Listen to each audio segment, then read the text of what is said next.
Reação da classificação do GP da Emília-Romanha Imola de 2025. Não, sério, alguém consegue me dizer o que a gente acabou de assistir? Pô, isso aí tá uma das melhores classificações dos últimos anos. Completamente caótica, imprevisível, cheia de panca e graças a Deus que tá tudo certo com os pilotos, tá tudo bem, ninguém se machucou, mas cheio de reviravolta, polêmica no meio, Williams indo bem, pole position no finalzinho.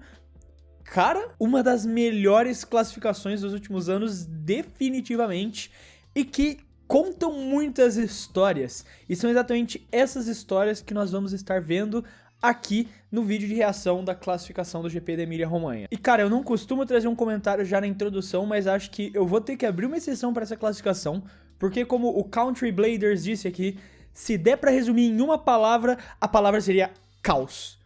Que classificação sensacional, caótica, absurda. Dito isso, agora sim, vamos ver o que aconteceu nela. A começar então pelo Q1 que a gente viu caindo os pilotos Yuki Tsunoda, Oliver Behrman, Esteban Ocon, Nico Hülkenberg e Liam Lawson. E aqui só já tem muita polêmica envolvida, principalmente nos dois últimos colocados, o Yuki Tsunoda e o Oliver Behrman. E uma das primeiras coisas que aconteceu logo no comecinho da classificação foi o Yuki Tsunoda dando uma panca muito feia. Eu não sei se eu vou conseguir colocar aqui o vídeo pra vocês, se eu conseguir já vai estar aparecendo. Se eu não conseguir, vai ser por conta de questão de direitos autorais, a Fórmula 1 é bem chata com esse ponto. Mas basicamente ele erra numa curva e tem uma panca muito feia, uma panca realmente muito forte, muito feia, que felizmente por conta da segurança do carro de Fórmula 1 hoje em dia, por conta do halo, de toda a proteção que você tem dentro de um carro de F1, ele conseguiu sair de pé, saiu andando sozinho. Claro que ele tem que ir pro hospital, dar um check-up, porque ali às vezes por conta da adrenalina você não sente que talvez tenha quebrado um osso, uma costela, tenha tido uma panca meio feia, às vezes até uma hemorragiazinha interna que precisa ser tratada. Mas assim, felizmente ele sai tranquilo, vai direto pro hospital e até o momento da gravação desse vídeo as informações são de que tá tudo certo com o Tsunoda. Mas foi uma panca muito feia do Yuki e que ressalta um ponto aqui que o Alberto de la Silva disse pra gente. O Tsunoda a cada GP só mostra o tamanho da pressão que é você competir na mesma equipe que o Max. Em um Q1, ele forçando demais pra algo que na teoria conseguiria fazer. Passar pro Q2 e Q3. E daí em questão da Aston Martin Q3 e Ferrari Q2 a gente fala depois, né? Mas o ponto principal aqui mostra muito pra gente como é essa pressão absurda de você ser piloto da Red Bull, de você sentar nesse segundo assento. Porque se tem uma coisa que esse ano tá mostrando pra gente, é que o Pérez era inocente esse tempo todo. O Sérgio Pérez era inocente. A história, o tempo, inocentou o Sérgio Pérez. Porque depois você teve Liam Lawson com performances tenebrosas. Você teve então o Yuki Tsunoda, que apesar de estar tendo performances melhores que o Lawson, e tirando agora na Emília-Romanha, estava sendo um piloto que consistentemente chegava no Q3 e pontuava, mesmo que ainda não fosse da forma que a Red Bull esperasse, mas ainda assim conseguia pontuar. Tem uma panca tenebrosa dessas, tentando extrair o limite do carro, tentando encontrar esse limite, esse detalhe para conseguir se aproximar o máximo possível do Verstappen. E cara, eu não acho que o Tsunoda esteja em risco, pelo menos agora em 2025, eu não acho que ele vai ser trocado ainda esse ano, até porque como a gente estava vendo nas últimas corridas, ele ainda conseguia chegar no Q3, pontuar, mas eu realmente vejo que se continuar dessa forma, entregando esses resultados abaixo do esperado, mesmo que chegando no Q3, mesmo que pontuando ali em 18º, 9º lugar, não é isso que a Red Bull tá procurando. A Red Bull quer alguém que consiga entregar os mesmos resultados, ou próximos pelo menos, né, mesmos é muito difícil, mas resultados próximos com o do Verstappen. E se o Tsunoda não conseguir ser esse piloto para eles, eu realmente acho que 2026 ele vai ser chutado da equipe, e inclusive isso significaria que ele seria chutado da Fórmula 1, porque eu também não vejo ele tendo essa oportunidade em nenhuma outra equipe. E daí o Hadjar, sendo hoje o piloto mais consistente, o segundo piloto mais consistente da Red Bull na Fórmula 1, provavelmente receberia essa oportunidade no ano que vem. E o ciclo infinito da Red Bull de botar jovem, queimar jovem, chutar jovem, da equipe continuaria ali eternamente. Mas realmente o Tsunoda tentou forçar o limite, teve uma panca muito feia. Felizmente tá tudo bem com ele, mas é difícil segurar ele pro ano que vem se continuar com essas performances. E no finalzinho do Q1 a gente teve ali duas grandes polêmicas. E a gente vai falar delas logo em sequência porque uma se soma à outra. A primeira delas veio com a panca que o Franco Colapinto deu na sua primeira classificação de volta à Fórmula 1, enfiando a Alpine no muro. Isso gerou muitas vertentes que inclusive ajudaram o Gabriel Bortoleto de uma forma até polêmica a passar para o Q2. A gente já fala sobre isso. O foco principal aqui é trazer esse ponto do Franco, que conseguiu se classificar para o Q2 também. O tempo que ele tinha antes de causar a bandeira vermelha no finalzinho da sessão era suficiente para botar ele no Q2, mas ainda assim pega uma imagem negativa. E eu até trouxe uma fala do Alisson aqui, e a gente conversou no Discord depois que ele me deu essa fala, e durante a classificação também.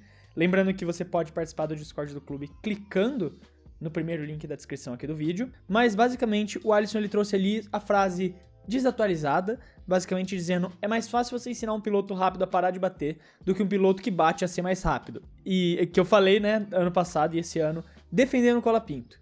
Mas eu primeiro quero reiterar que a frase não é essa, eu nunca falei desse jeito. A frase que eu sempre disse é mais fácil ensinar um piloto a parar de bater do que um piloto lento, um piloto consistente a ser mais rápido. E eu ainda acredito nisso. Porque em velocidade pura eu ainda acredito que o Colapinto é melhor que o Jack Durham. Só que ele bate. Ele bate muito. E ele tem que corrigir isso. Eu ainda acho que o Briatore vai passar um pano, vai segurar, vai defender o Franco. Mas ele não pode ficar batendo. Ele já tem a fama negativa disso. Se ele continuar batendo, ainda mais na primeira classificação de volta dele para a Fórmula 1, fica difícil defender o Franco. Mas a batida do Franco gerou uma enorme polêmica. Porque quando ele bate, causa bandeira vermelha. E nesse momento, o Gabriel Bortoleto estava em 15º lugar, ou seja, a posição que você precisa para passar para o Q2. Então, ele bate, causa bandeira vermelha, e o Oliver Bearman cruza a linha de chegada, passando o Bortoleto, indo pro Q2 e jogando o Bortoleto pro Q1. Derrubando o Bortoleto no Q1. Só que, eventualmente, ficou essa polêmica. Quando o Oliver Bearman cruzou a linha de chegada, era bandeira vermelha? Não era. Era, não era. E começaram a surgir várias imagens sobre o acontecido. Algumas mostravam ele cruzando a linha de chegada e dava pra ver bandeira vermelha. Outras mostravam ele cruzando, ele já tendo cruzado a linha de chegada e a bandeira vermelha só aparecendo depois. A gente não tem acesso às imagens oficiais. Essa é a verdade. Não tem como a gente tirar uma conclusão com apenas o que a gente tá vendo na internet. A gente tem que esperar a FIA dar o pronunciamento oficial foi dado. Eles desconsideraram. Eles olharam imagens internas e falaram que o Bearman cruzou a linha de chegada depois da bandeira vermelha já ter saído, mesmo que ele não tenha visto. Mas, de novo, é muito difícil averiguar. O que a gente pode dizer é que o Bortoleto passou. Então, assim, vamos comemorar, né? Bortoleto passou, a decisão não vai mudar nesse sentido. E o Bortoleto vai pro Q2 mais uma vez, só que foi uma confusão gigantesca da FIA. E como o Dani aqui disse, FIA sendo FIA. Demorou demais a análise dessa imagem. E a Sauber também foi muito malandra. A Sauber botou pressão. Cara, uma grande parte dessa decisão veio do fato da Sauber ter sido muito malandra. Porque ela só jogou o Bortoleto lá no pit lane, né? A Fórmula 1 ainda não tinha feito anúncio oficial. E eles só chegaram e falaram: Bortoleto vai. Bortoleto vai e espera na frente do semáforozinho ali da pit lane. Espera e fica parado lá. Porque ia ser o puta rolê dele dar o ré depois. E era a questão da Sauber já afirmando: ó, a gente passou, não importa o que vocês pensam. Jogou uma pressão, foram malandros ali pra cima da FIA. Não vou dizer que eu tô triste com isso, eu não tô. Mas foi uma situação complicada da FIA. Cara, eu acho que eu nunca perdi tanto tempo falando de um Q1 em vídeo de reação de classificação.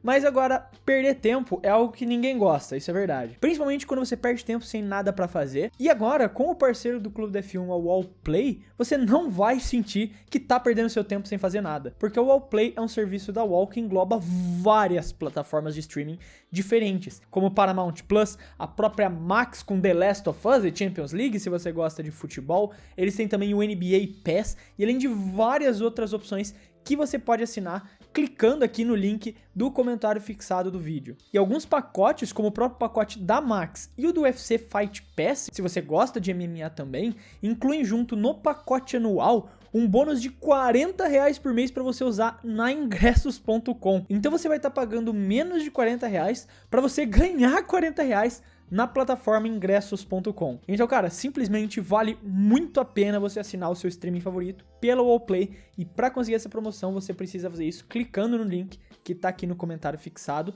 e além disso você vai estar ajudando muito aqui o canal também. Então, muito obrigado Wallplay pela confiança aqui no Clube F1. Agora bora voltar pro vídeo. No Q2 a gente teve Franco Colapinto, que não fez uma volta por conta do acidente dele no Q1, ficando em 15º, Gabriel Bortoleto conseguindo um 14º lugar, Kimi Antonelli em 13º, e as duas Ferraris, Lewis Hamilton e Charles Leclerc em 12º e 11º, caindo no Q2 numa prova em casa. Primeiro, o Bortoleto fez o que pôde, chegar no Q2 é o máximo dessa Sauber, é minha previsão, né, eu até digo sobre isso. Chegar no Q2 ali era o máximo que ele poderia, então já fez mais do que esperado. O Antonelli é uma certa decepção, né, nesse final de semana.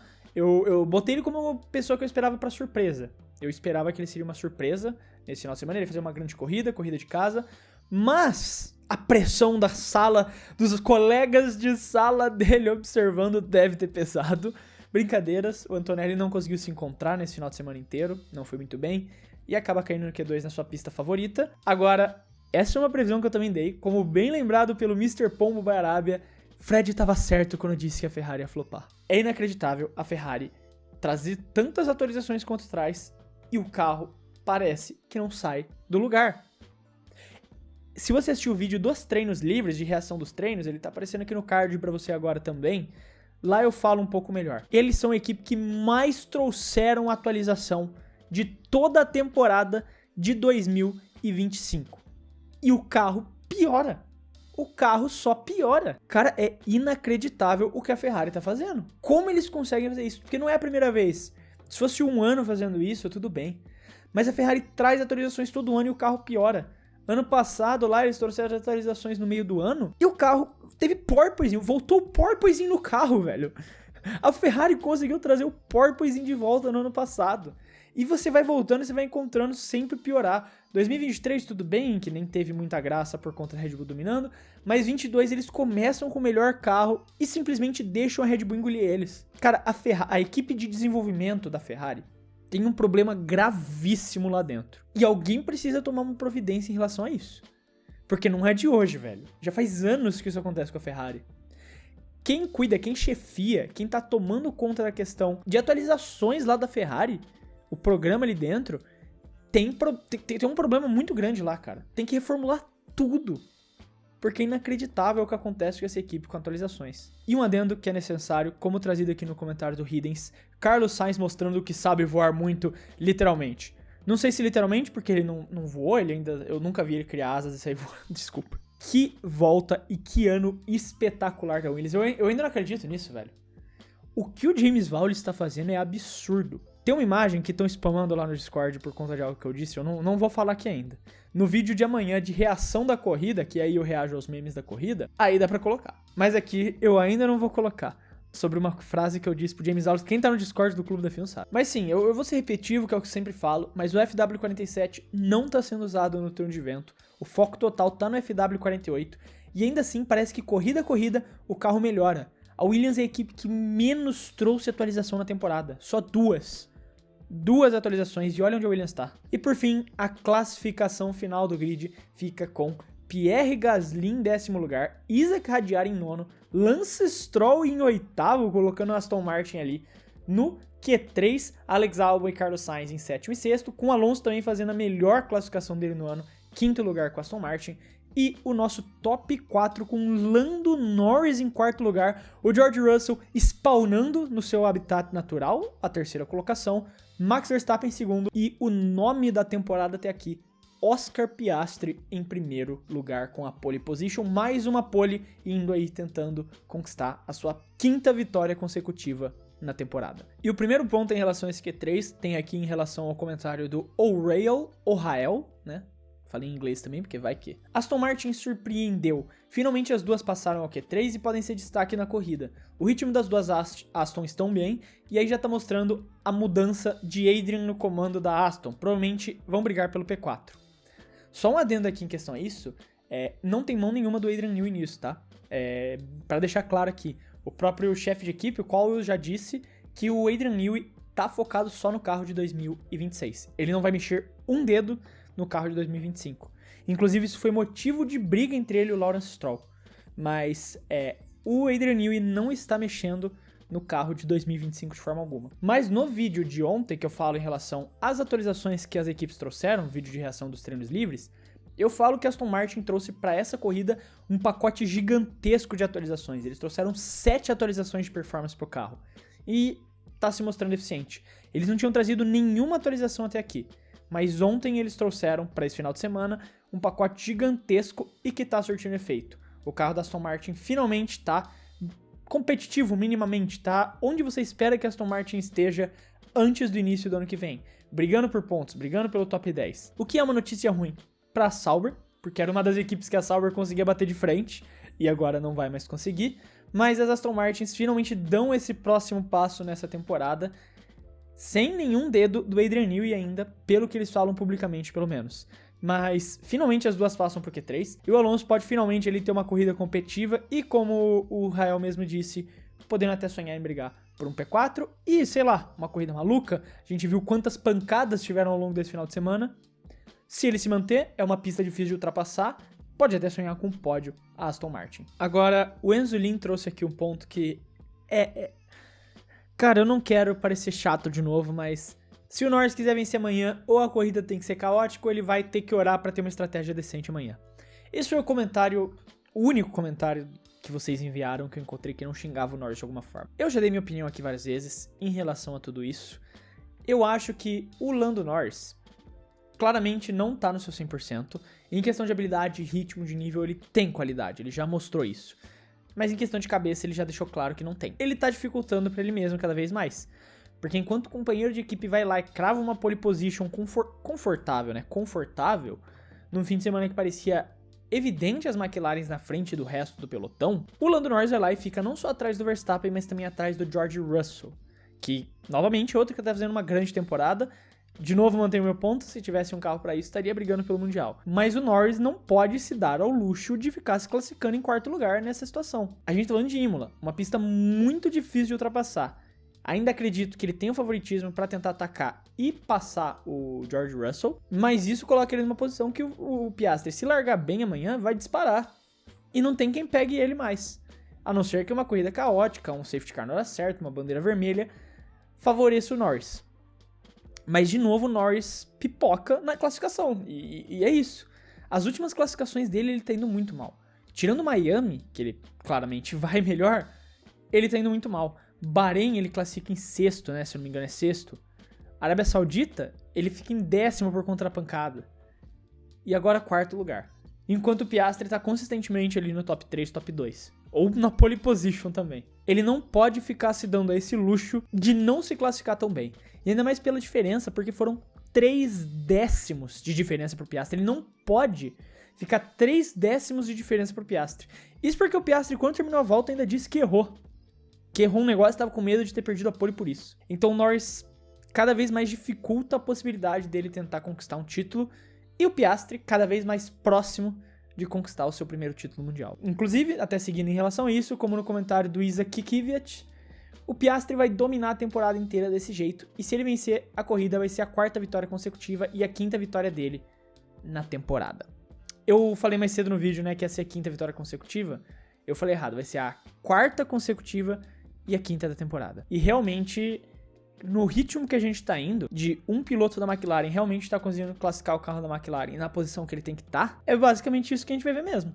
Ainda mais amanhã, por conta, eu falei, de já ser uma pista difícil de ultrapassar, e como também tá sendo falado da questão de Imola, a temperatura não tá tão alta lá em Imola, tá em temperaturas baixas em Imola, o carro da McLaren não vai ser tão forte quanto ele foi em Miami, por exemplo. Ainda melhor. Mas não vai ser tão forte quanto foi em Miami. Então, o Norris vai ter mais dificuldade ainda para ultrapassar o Russell e Verstappen, enquanto se o Piastri fizer uma boa largada, ele vai disparar. Ele vai abrir pro Verstappen.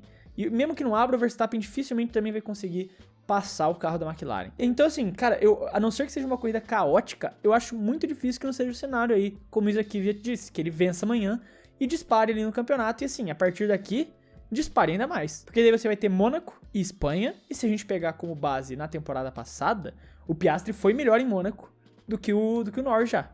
E Mônaco, assim, se Imola é difícil de ultrapassar, Mônaco eu não preciso nem dizer, né? A situação não é bonita pro Norris, mas pro Piastri, a situação é maravilhosa. Cada vez mais se abre um caminho porque o australiano vence o Mundial e quebra essa seca de décadas e décadas sem um australiano campeão mundial. Agora, uma coisa que eu não quero acreditar, mas que costuma ser verdade em corridas como essa, o Senna dizendo, a regra é clara, quali boa, corrida merda. Isso é uma maldição que costuma acontecer na Fórmula 1. Quali boa, corrida merda, isso costuma acontecer. Mas, eu quero lembrar a quantidade de batidas que a gente teve ao longo de todo o final de semana.